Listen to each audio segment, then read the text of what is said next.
In today's video, I'm going to be sharing with you details of a small cap stock with 10 uranium projects to power AI. It's potentially $2.7 billion of government funding and 4 executive orders, as well as a significant amount of assets.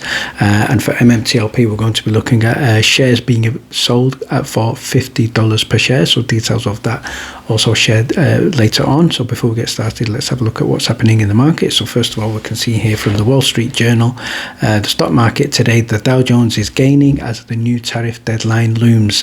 Tesla is also going up as Elon Musk was handed a new multi-billion-dollar stock award. And we can see here from Fox Business, the US has collected $29 billion in tariff revenues in July, and this has set a new monthly record, and I think this is exactly what Trump was looking for. And from Reuters, we can see in terms of the stock market, the Dow Jones is up over 500 points. The S&P 500 and NASDAQ are also rising and bouncing after there was a sell-off on Friday with regard to the jobs data, which was not well received.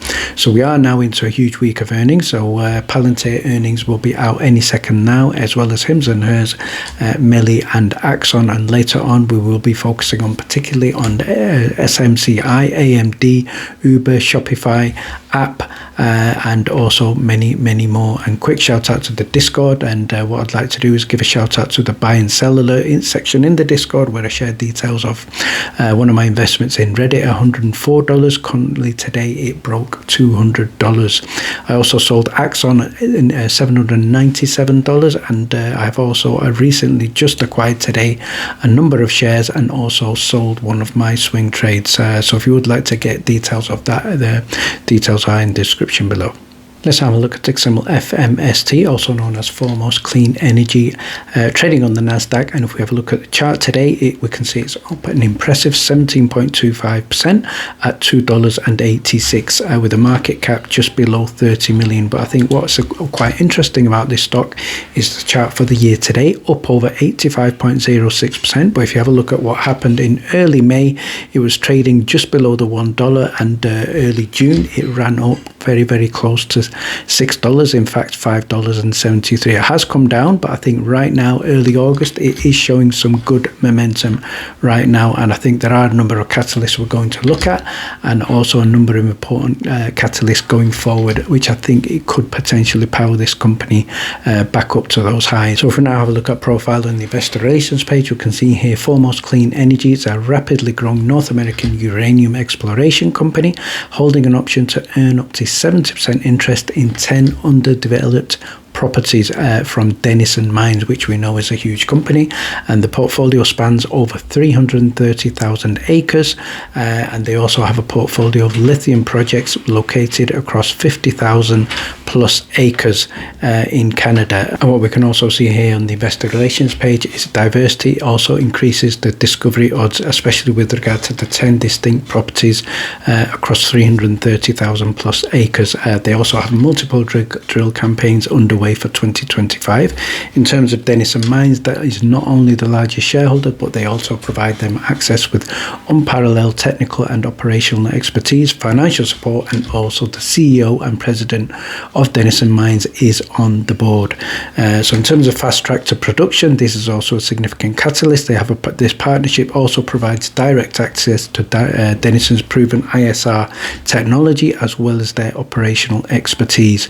And what is also foremost is the position to bypass traditional delays and accelerate into a supply-constrained uranium market. And I think the potential for uranium, especially with AI for the future, is huge. So let's have a look at President Trump's landmark executive orders, and these are declared with regard to the nuclear industry and is seen as a national security top priority, and there were 4 executive orders issued. So in particular, what could certainly benefit the company is a ban on the foreign uranium and notably Russian uranium imports by 2028.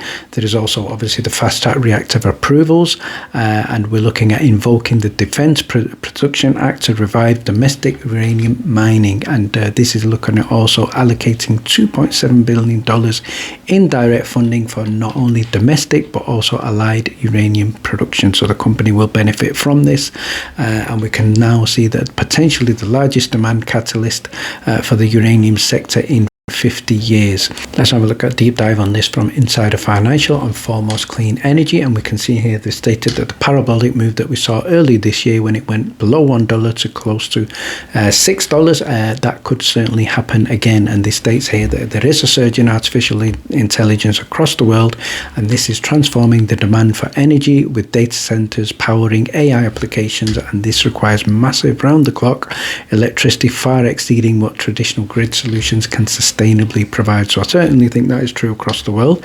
Nuclear energy has emerged as a key answer to this challenge, and I think President Trump is a big fan of nuclear energy. So with regard to AI, it simply does not run on code, it actually runs on uranium, and hence why the company can benefit from this. And it isn't just looking at the momentum, it's also looking at validation with a bullish technical backdrop and AI's insatiable power demand. And in terms of uranium, it's now emerging as potentially the only scalable lifeline. So FMST is now positioned itself strategically in this critical race, drawing market attention, especially benefiting from the executive orders. And in the deep dive, we can see here obviously reference to the 4 executive orders, and these are going to benefit the company, especially with regards to $2.7 billion in government funding, the fast track reactor that we've just seen. But this is not only policy, it's potential uranium demand shock, which I think could benefit the company. We know that they have 45 claims across 332,000 plus acres surrounding some of the world's largest and highest grade uranium operations, and I think these have got huge potential. There is also the $1 billion potential partnership with Denison, and that is obviously a leading uranium provider and producer, and Denison also controls 10 prime properties in Canada, and these uranium grades can regularly hit 10 to 100 times X the global average, justifiably known as the Saudi Arabia of uranium. Let's now have a look at a map of foremost uranium properties, and we can see here in the Athabasca Basin number of areas that they are looking at, and we can see in terms of the properties that can be found alongside and within uranium trends, including the rock corridor and also Isohole's world-class hurricane deposit, and obviously underscoring high-grade discovery potential of foremost projects. So we can see here obviously the yellow indicate uranium deposits, and these are certainly scattered around in the significant assets that we can see in the map.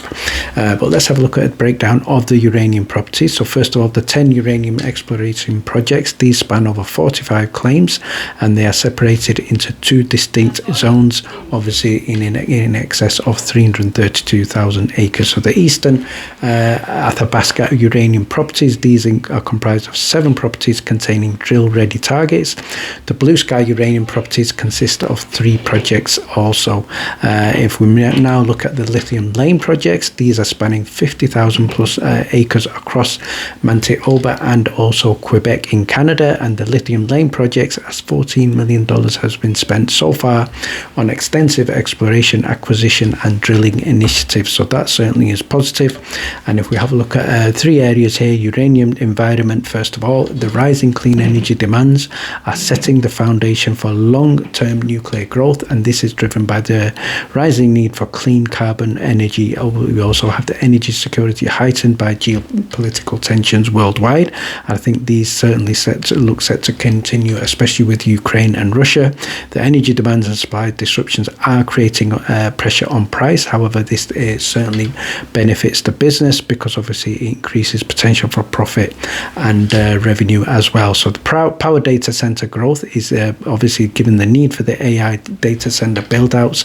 AI technology, nuclear power is viewed as a favorable energy choice, and I think I did see an interview where President Trump stated he is not a fan of areas such as wind power, so definitely nuclear power is favored. So big tech companies such as Google, Amazon and Microsoft, they're also investing in nuclear energy, and the AI data centers are also looking at a blue sky scenario for uranium demand. So I think the demand for uranium is certainly going to escalate going forward in the future. In terms of the projections, the supply side is set to decline due to underinvestment in uranium. So obviously anything that is in reduced or short supply will definitely have a hit in terms of a higher price. So Morgan Stanley are looking at projects seeing an improved risk to reward pricing dynamic, so that's certainly bullish for the business. And Citi believe that the recent developments in the US represent a new start and a new wave in nuclear energy, and again going forward certainly extremely bullish for the company as well. Let's continue to have a look at the deep dive from Insider Financial and focus on some of the important catalysts. We know about the extensive uranium asset portfolio. There is also the proven mining jurisdiction and prolific uranium region that they are involved in. We also know about the strong macro tailwinds that are going on, especially with the Trump executive orders. And I think the big one is certainly the connection and the partnership with Denison Mines Corporation, which not only are providing with them with the best-in-class team providing technical, operation and corporate support, and obviously some of the important connections also include the president and CEO being on the board. So the key advantage with Denison is also advancing Canada's first ISI uranium mine, so that's certainly positive. There is a tight flow and aligned incentives. We're seeing how the share price can shoot up quite significantly, and I think it potentially could be ready to do that now. This is obviously also the secondary lithium upside, 5 Canadian lithium projects spanning more than 55,000 acres. So overall, the world demand for nuclear power is set to skyrocket, and demand for uranium is going to be more than ever. And Foremost Energy deal with Denison is certainly going to be a game changer. So the headline here from Globe Newswire, July 2025, is that Foremost Clean Energy has announced drilling at its Murphy Lake South uranium project. And what we can also see, another headline from Globe Newswire from July 2021, one of the previous ones, and that was Foremost Clean Energy exercised low-cost option to acquire 100% ownership of the Gene Lake lithium gold property. So I think this is certainly something extremely positive from July 16, 2025, that headline. So why is the Gene Lake obviously important? We can see here 2025 Gene Lake planned drill program, and there in terms of Foremost plans to conduct a 15-hole 2,500 meter diamond drill program at the lake before the end of 2025. In terms of gold, previous testing in 2023 obviously indicated gold mineralized intervals, depths, which are obviously potentially there available, and also historical gold in terms of Gene Lake property area. That has also been something that's happened in the past, so there is a huge potential there, as well as lithium and Snow Lake Energy's lithium deposits, which could significantly enhance the lithium region lithium resource potential. So I think that is certainly positive. And finally, what I'd like to finish off by is have a look at some project timelines for Foremost Clean Energy. And we can see here first quarter 2025 we also already had the Hadget Lake drill, and the second quarter 2025 we're looking at projected drill program on Hadget Lake. Third quarter 2025 projected drill program on Murphy Lake. The fourth quarter of 2025, they're expected to drill program at Gene Lake, we've just seen, to look at lithium and gold. And finally, for first quarter 2026, early next year, there's going to be a subsequent follow-up drill program anticipated at Murphy Lake. So I think certainly what I can see here, the demand for AI is unstoppable. This is going to need uranium to drive it. We know that the company Foremost Clean Energy is currently in an exceptionally bullish momentum, especially with the chart. We saw how it ran up from close to $1 to over $5.70. So certainly keep an eye on this, and I also want to add for your watch list. Have a look at MMTLP, and I'd like to share a post from John Rambo, who's talking about 500 shares of NextRich Hydrocarbons for sale at a price of $50 per share, giving him a total of $25,000. Transfer will be via AST. The funds will be held in an attorney escrow, buyer protected, and he would like you to DM if serious and ready to proceed. And the reason for him doing this is in dire financial need ASAP. So I do believe this is a serious intention from John Rambo. And he states here, in terms of some of the terms, he stated the buyers and sellers will agree to the NextRich Hydrocarbon shares to be sold for the amount he stated, $50. And we can also see here the seller submits stock power form with the medallion signature guarantee. trust of ownership form, letter of instruction if required, copy of escrow agent as confirmation, and once the escrow agent confirms valid delivery of documents to AST, escrow will release the funds to the seller, and AST completes the transfer and notifies the buyer. So let's have a look at an additional follow-up from John Rambo, and he states, this is a private sale, does not reflect future prices from resolution, which obviously he and almost everybody else expects to be much, much higher. He will pay all the escrow legal fees, and he's keeping the majority of his shares, so he's not selling all of them. He is in extreme financial need. That's why he's stating that this is what he is doing. Unfortunately, he is under significant financial burden, and his risk of losing what little he has not already lost due to the MMTLP fiasco. So what Eric has stated at the bottom here is do not sell to the hedge funds, and I don't think he is going to. And obviously what we can also see here in terms of another follow-up, and that is in response to Jalen, who stated, first of all, I'm sure there are brokers jumping up and down to take this, but what John has stated is not meant for any brokers. It's only meant for existing AST Nextbridge Hydrocarbon shareholders. He will not sell to brokers, he will not sell to market makers, hedge funds, etc., and not even if they offer him $500 per share. As far as they're concerned, he believes their day of reckoning is fast approaching. So he goes on to say he's only intending to sell to Nextbridge Hydrocarbon shareholders, preferably those already in AST, and he views it as a gift to any shareholder who would like to obviously take over these 500 shares. Doesn't want to sell, but obviously the funds are required in terms of something that is essential. And finally, X-Market News have also shared a post with regard to this, quoting John Rambo and stating MMT Investor is selling Nextbridge Hydrocarbon shares $50 each in a private transaction. So you're probably thinking, is this serious and can this actually happen? So in theory, yes, it can happen. It's not that easy. It's not like trading on obviously a platform such as the OTC or the NASDAQ or the NYSE. There is a lot more paperwork involved, but it certainly can happen. So let's see how this develops. And finally, thank you very much for watching. Please stay tuned.